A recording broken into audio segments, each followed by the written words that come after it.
Hello again, everyone. Edwin Learnard back once again.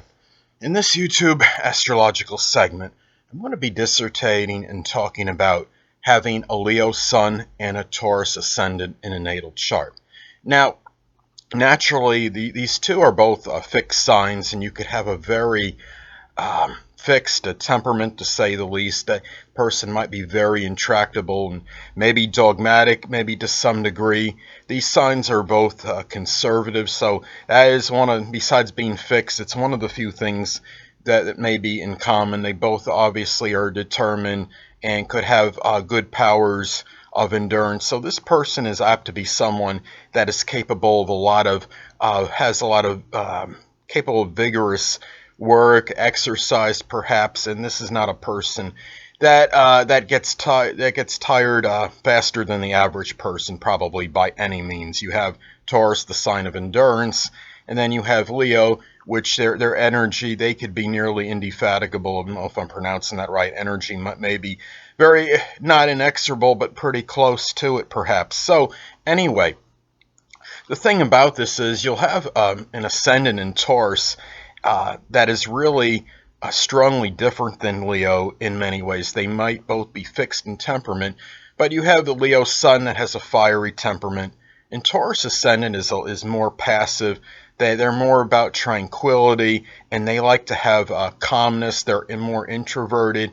They could have a very placid outer demeanor.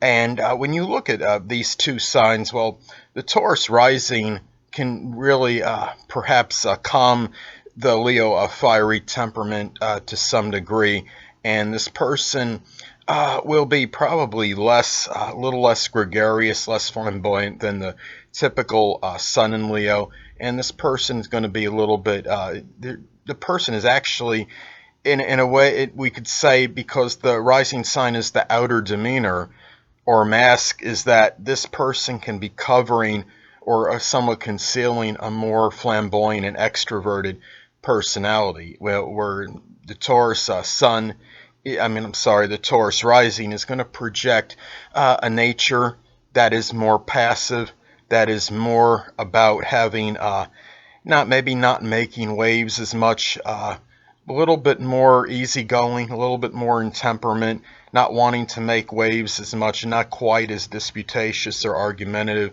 as the typical Sun in Leo. And when we look at this, this combination, well, when you look at the Sun sign represents our basic wants.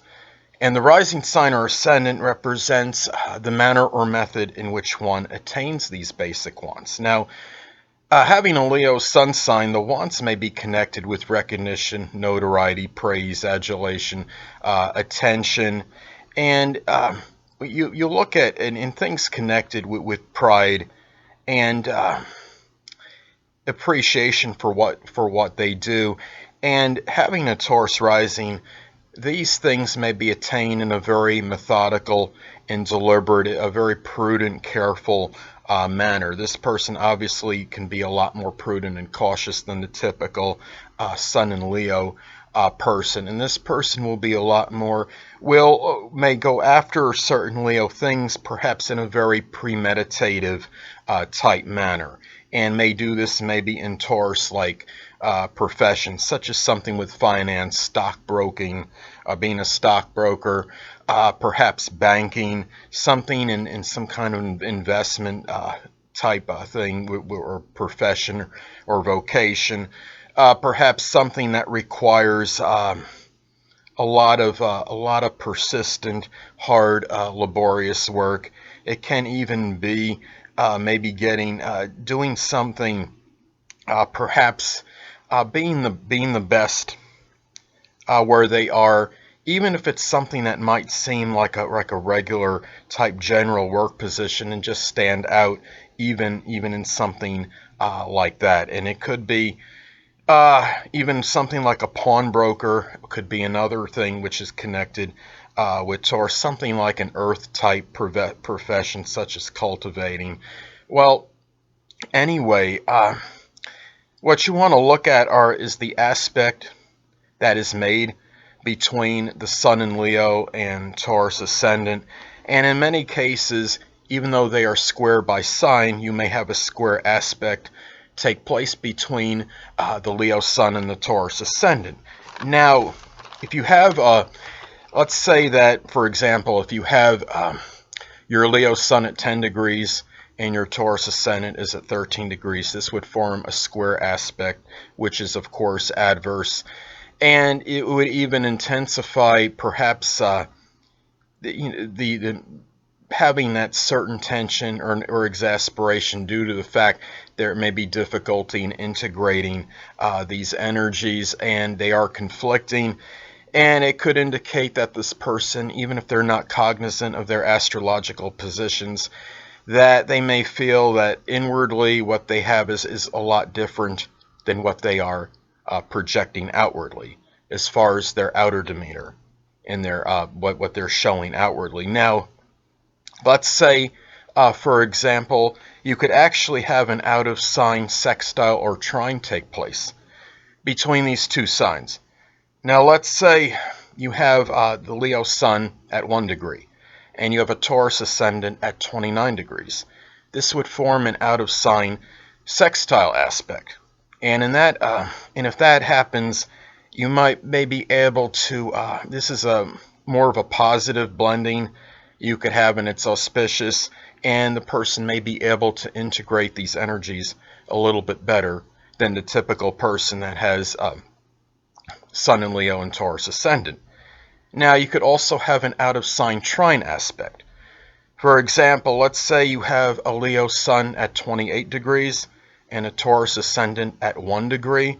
This would form an out-of-sign trine aspect, and this could be auspicious, and you could have a better integration of these two energies. Even though the signs are square by sign, you would have a positive aspect, and that would help maybe alleviate a little bit of what is adverse, what is considered adverse as far as the signs not being compatible. Well, let's say the Taurus rising will often suppress the Leo energy, Sun and Leo energy to some degree.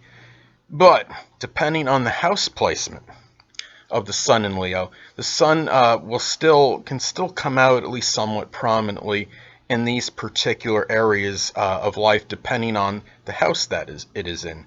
Now, let's say, for example, the person has the Sun in Leo and it is in their 3rd house. Well, this could indicate that there might be that strong need for attention and notoriety, recognition, and the person might show their generosity, so to speak, in matters connected with communication and siblings, if applicable, and things that are connected with short journeys, their neighborhood. Now, let's say if the Sun in Leo is in the 4th house, you might see that magnanimous Leo energy in matters pertaining to the home and the family, and pride and emotional security as well. Now, let's say if the person has the Sun in Leo in the 5th house, well, this could give a double emphasis of a Sun in Leo energy, because the Sun would be posited in the natural house that corresponds with the sign Leo. And this person might show this strong extroversion, this flamboyancy, perhaps in matters connected with their creative endeavors, perhaps with children, if applicable, and things of general of fun and amusement. Well, anyway, people, that'll conclude this YouTube astrological segment for having the Sun in Leo and a Taurus Ascendant in a natal chart. And stay tuned next time, where I'll be dissertating and talking about having a Sun in Leo and Gemini Ascendant in a natal chart. 2 things I want to get with you on before I head out. Firstly, the stars may impel but do not compel. And secondly, never isolate any single astrological element, aspect, planetary placement, position, configuration, influence, or what have you, and make an analysis of a person, astrologically speaking, based on this alone. Because astrologically speaking, the person is the sum of all their components in their natal chart, and not just one. Until next time, people, stay well.